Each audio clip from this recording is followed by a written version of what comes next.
이번 시간에는 직무 평가에 대해서 살펴보도록 하겠습니다. 지난 시간에 우리가 직무 분석에 대해서 살펴봤습니다. 직무 분석을 하게 되면 그 결과로서 나타나는 게 직무 기술서입니다. 우리는 그런 직무 기술서를 가지고 직무를 평가할 수가 있습니다. 즉, 직무 평가라는 것은 조직 내 직무를 상대적 가치를 기준으로 서열을 정하는 것입니다. 여기서 중요한 것은 조직 내 직무입니다. 다른 우리가 일반적인 직무를 얘기하지 않고 우리 조직에 적합한 직무를 우리 조직 내에서 상대적 가치를 결정하는 것입니다. 그래서 사람을 평가하는 인사 고가하고는 다르다는 차이점을 다시 한번 얘기합니다. 왜냐하면 현장에 나가보면 인사 고가라는 체크리스트는 있다는데 직무 평가에 대한 부분은 없는 경우도 많이 있습니다. 근데 우리가 직무 분석을 했기 때문에 직무 평가를 할 수가 있다는 것입니다. 그러면 직무 평가의 특징으로서는 직무를 수행하는 사람을 평가하는 것이 아니라 직무 자체의 가치를 평가하는 것입니다. 모든 직무는 가치가 있습니다. 그런데 상대적 중요성이 다를 뿐입니다.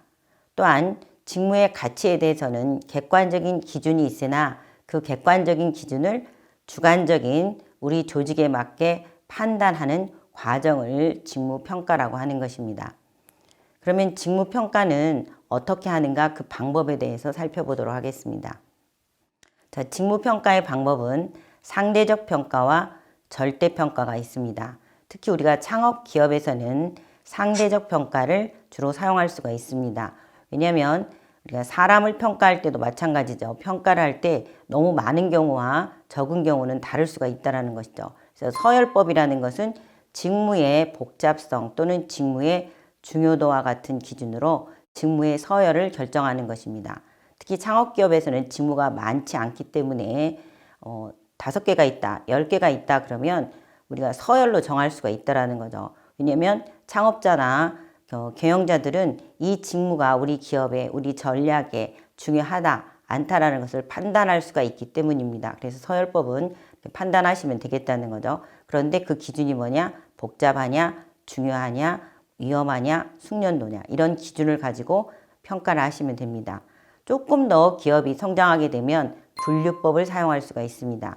분류법은 등급표를 만드는 것이죠. 서열에서 A등급, B등급, C, D 이렇게 등급을 만들어서 집어넣는 것입니다. 그러니까 직무를 10개가 있다 그러면 서열법으로 하면 1번부터 10번까지 들어가는데 그걸 다시 A, B, C 세 등급으로 나누어서 1번에서 3번까지는 A등급 이런 식으로 분류를 하는 것이 바로 분류법이라고 할 수 있습니다. 절대평가는 요소비교법과 점수법으로 나누어 볼 수가 있습니다. 요소비교법은 직무에 해당되는 요소, 그 요소를 비교를 해서 순위를 정하는 것입니다. 점수법은 그 요소를 비교해서 순위를 정하는 것이 아니라 각 요소에 점수를 주어서 총점으로 계산을 하게 되는 것입니다. 그렇기 때문에 일반적으로 점수법을 기업에서 많이 사용하고 있습니다. 대기업들은. 그래서 이 직무는, 즉 예를 들어서 인사 직무는 80점이다. 총점을 더했을 때 그 다음에 회계는 80점이다. 이렇게 되면 똑같은 거죠. 네, 또 내지는 연구개발은 그 직무의 요소들을 봤을 때 다 점수를 부여하고 더했더니 90점이다. 이렇게 되면 바로 직무 평가가 이루어지는 것입니다.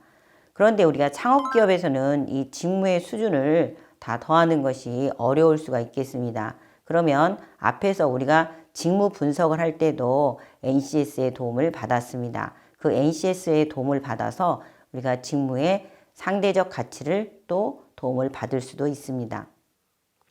자, 그러면 우리가 다시 직무평가라는 것을 살펴볼 때 우리 기업의 직무의 상대적 가치를 얘기합니다.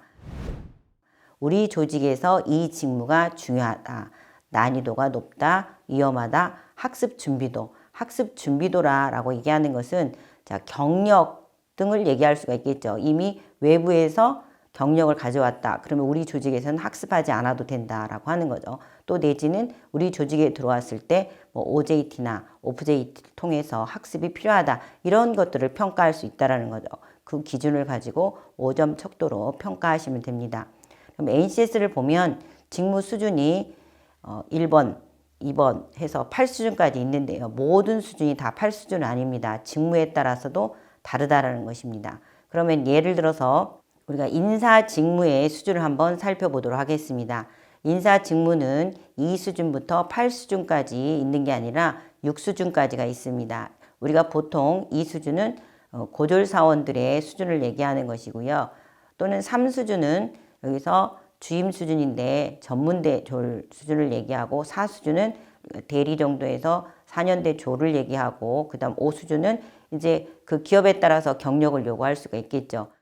그러나 여기에서도 이렇게 그 기준을 제시하는 것이지 실제 다 이대로 하진 않습니다. 그리고 또 직무도 이미 그 기업에 맞게 수준을 정하고 상황에 맞게 취할 건 취하고 버릴 건 버리는 것입니다. 왜냐하면 직무평가가 지금 조직 내 상대적 가치를 얘기해서 결정하는 것입니다.